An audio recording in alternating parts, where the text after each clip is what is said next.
In the summer of 1944, World War II raged across the Pacific and Mariana Islands. In an attempt to secure strategic positions in the Pacific, American soldiers would fight a ferocious battle on the island of Saipan. 650 men would lose their lives on the night of July 7, 1944. 24-year-old Prince William County resident Private Richard N. Bean was among those men. Bean's body never came home, and for 70 years, his story remained a mystery. That is, until the answers walked through the doors of the Bull Run Regional Library.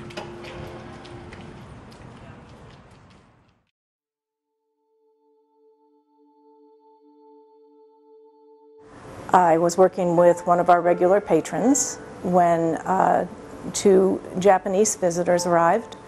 Yukari Akachuka, who is the translator for Kuantai, a Japanese non-governmental repatriation group. And with her was Usan Kurata. He's the Secretary General, I learned, of Kuantai. And they had initially stopped at both the Manassas Museum and the Manassas City Hall in hopes of finding living relatives of a Richard N. Bean. They had discovered his military dog tag during their excavations on the island of Saipan several months earlier. So they were directed to Relic to get help locating living relatives of this World War II soldier. Kuantai had been searching for the remains of Japanese soldiers for 9 years, and recently made the discovery of American soldiers' remains, prompting the organization to make efforts to locate living relatives and return the remains home. We found 5 American soldiers on Saipan. We decided to form an organization here in the States to search MIAs who died during the World War II on the Pacific battlefield. We took a photo of dog tags and the other findings on site. And on the dog tag, it says Richard Bean, Manassas, Virginia.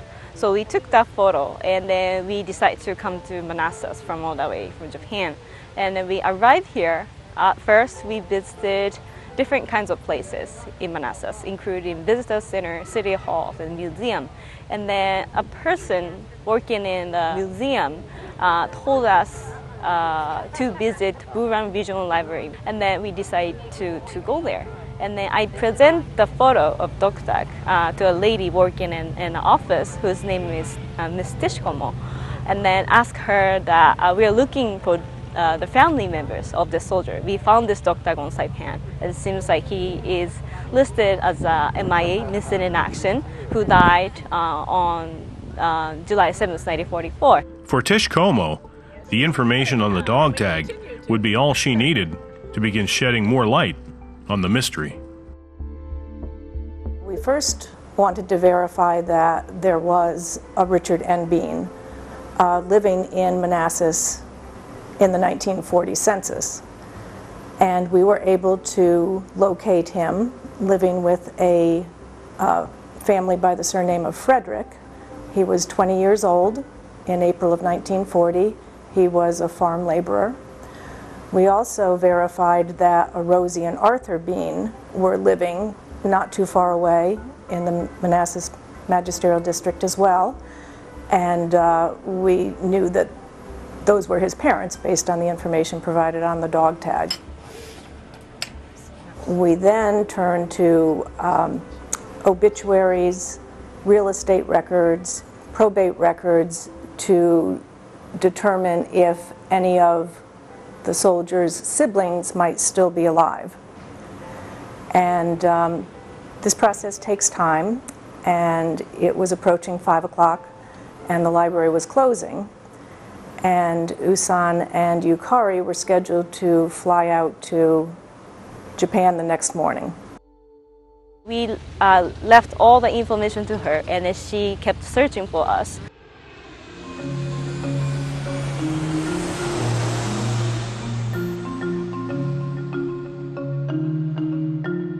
I continued to research the possible siblings of the soldier and identify those siblings' descendants, and came up with a list of living relatives. Tish contacted Richard J. Bean, the living nephew of the soldier Richard N. Bean, informing him that his uncle had been found and would be returned home. It was a weird feeling because, you know, who would ever think 70 years ago that you would be notified that one of your kin people has been found, and especially you know, over in Japan where the war was going on and where he went. So it was really neat, really, because this was a chance to bring him home, you know, with their findings like it was. You know, all they had to do was the DNA to prove that it was him, and it was really it was an amazing thing, and it was a great thing. It was like when the Japanese people came to my house, it was like he was looking down at me to you know, help him out. They are tremendous people. They were so nice, and you know, they brought pictures of his dog tags for evidence to show that, you know, this could have been him, and that you could read the dog tags. In fact, I have them now. But you know, had my grandmother's name on it, his name on it, from Manassas, Virginia.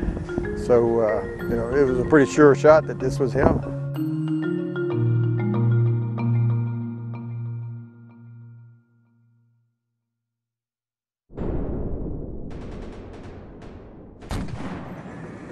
The battlefields have long been silent, the echoes of war last ringing out now more than 7 decades ago.